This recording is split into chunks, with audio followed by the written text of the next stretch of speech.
Hello दोस्तों, अभी हम बात करने जा रहे हैं बीपीएससी के संदर्भ में। देखिए, 67वीं बीपीएससी के संदर्भ में आप लोगों को सूचना मिल चुकी है कि 67वीं बीपीएससी की परीक्षा पीटी परीक्षा का आयोजन जो होगा वो लगभग चांस बन रहा है कि 19 दिसंबर को होने का प्रबल संभावना है। अगर 19 दिसंबर को नहीं होता है तो ये एग्ज़ाम जो है कि आपको जनवरी के फर्स्ट वीक में होने की चांस अधिक है। तो ठीक है, सभी लोग इसी को आप जो है कि डेट मानते हुए तैयारी में लग जाएं और अच्छे ढंग से आप लोग तैयारी कीजिए। और अमरिंदर जी के द्वारा जो बयान दिए गए हैं कि कैलेंडर जो है कि आपको पंचायत चुनाव के बाद बीपीएससी का आ जाएगा, तो बहुत ही अच्छी बात है कि पूर्व निर्धारित तिथि पर बीपीएससी का परीक्षा का आयोजन हो, और इससे बेहतर बात और क्या हो सकती है।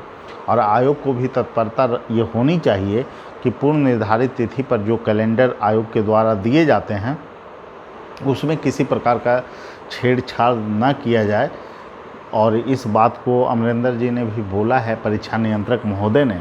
ये बहुत ही अच्छी बात है दोस्तों कि बीपीएससी की तरफ से पंक्चुअलिटी दिखाई जा रही है, और निश्चित रूप से यह एक सराहनीय कदम है, जिससे कि लड़कों लोग में जो असमंजस की स्थिति रहती है रिजल्ट को लेकर, या फिर जो है कि कब पीटी होगा, कब मुख्य परीक्षा होगा, इस तरह की चीज़ें जो है कि नहीं होगी, और इससे लाभ जो है छात्रों को मिलेगा और सिंसियर ढंग से वो तैयारी कर पाएंगे। इसलिए इसे एक बहुत अच्छा कदम माना जाएगा। जहाँ तक 67वीं बीपीएससी की बात है, तो मैंने पहले भी कह दिया था कि जो सूचना न्यूज़पेपर के माध्यम से दी गई है वो निश्चित रूप से सही है, और दिसंबर के एंड या फिर जनवरी के प्रारंभ तक आपको रिजल्ट देने का प्रयास आयोग के द्वारा जारी है। और ऐसा जो है परीक्षा नियंत्रक महोदय के द्वारा भी कहा गया है। और निश्चित रूप से 67वीं का जो पीटी का परीक्षा का आयोजन है उसके मेंस के बीच जो अंतराल है, कम से कम आपको 4 से 4.5 महीना रखा ही जाएगा, क्योंकि वो भी जो देखते हैं कि मैनेजमेंट के स्तर पर लड़कों में तैयारी करने का पर्याप्त समय उनको दिया जाए।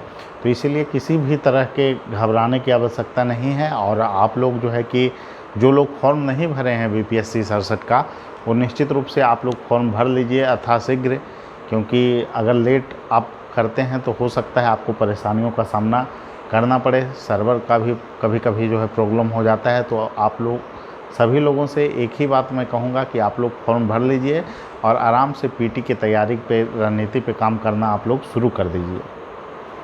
देखिए दोस्तों, आप अभी जो है प्राथमिकता के क्षेत्र में कैरेंट को निश्चित रूप से आप लोग अच्छे ढंग से उसमें नियमित रूप से आप लग जाइए। और सुबह का जो पहला आवर है 1-2 घंटा वो कैरेंट पोर्शन पे ही दीजिए, क्योंकि कैरेंट सभी लोगों के लिए नया होता है, और उस पर आप अगर अच्छे ढंग से पकड़ बना लीजिएगा तो अन्य की अपेक्षा आप लाभान्वित रहेंगे। और उसके बाद जो है कि साइंस को आप प्राथमिकता दीजिए, और साइंस को घटना चक्र से आप लोग पढ़ने का प्रयास कीजिए कि एक बार पूरा अच्छे ढंग से उसको कंप्लीट आप लोग कर लें। उसके बाद देखिए, हिस्ट्री में मॉडर्न इंडिया पर विशेष फोकस करने की आवश्यकता है। और मॉडर्न इंडिया में जो है कि आप एनसीईआरटी बुक जो है बिपिन चंद्रा का भी पढ़ सकते हैं, या फिर आप पांडे जी का भी बुक पढ़ सकते हैं आधुनिक भारत के लिए। और बाकी लुसेंट से भी काम आपको हिस्ट्री में चल जाएगा। या फिर इसके अलावा आप घटना चक्र भी देख सकते हैं चाहें तो। अगर बुक देखना है तो पांडे जी का बुक देख लीजिए, अगर नहीं देखना है तो फिर आप घटना चक्र का भी आप मॉडर्न सेक्शन देख सकते हैं। बाकी जो अन्य पोर्शन है उसको आप लुसेंट से भी कवर कर सकते हैं।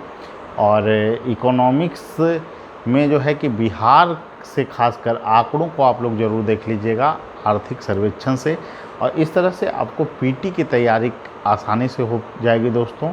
और इसमें सबसे ज़्यादा आप ध्यान दीजिए कि टेस्ट सीरीज़ से आप लोग ज़रूर जुड़िए, क्योंकि नियमित रूप से अगर आप टेस्ट दीजिएगा तो उसका लाभ आपको मिलेगा, और आपको परीक्षा में सफल होने की संभावना भी अधिक रहेगी।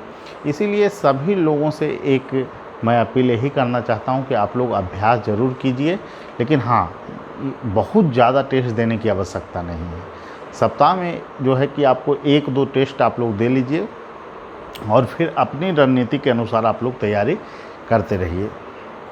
टेस्ट देना इसलिए ज़रूरी है दोस्तों, क्योंकि वहाँ पर बहुत डायरेक्ट आप अगर परीक्षा देते हैं तो हो सकता है आपको बहुत सारे क्वेश्चन जो होते हैं प्रश्न को नहीं समझने के कारण गलतियां हो जाती है। और इस तरह अगर आप टेस्ट सीरीज दीजिएगा तो आप में पंचुअलिटी आएगी, परीक्षा में कैसे बेहतर आप कर पाएँ इसके लिए भी आप रणनीति बना सकते हैं। तो इन तमाम तरह की चीज़ों का आपको लाभ मिलेगा, इसलिए आप लोगों से अनुरोध है कि इस क्षेत्र में आप लोग काम ज़रूर करें। और बाकी जो बीपीएससी की पीटी की रणनीति है, जो नए बच्चे हैं वो लोग क्लास से भी जुड़कर पीटी में जो है कि लाभ ले सकते हैं, लेकिन समय कम है।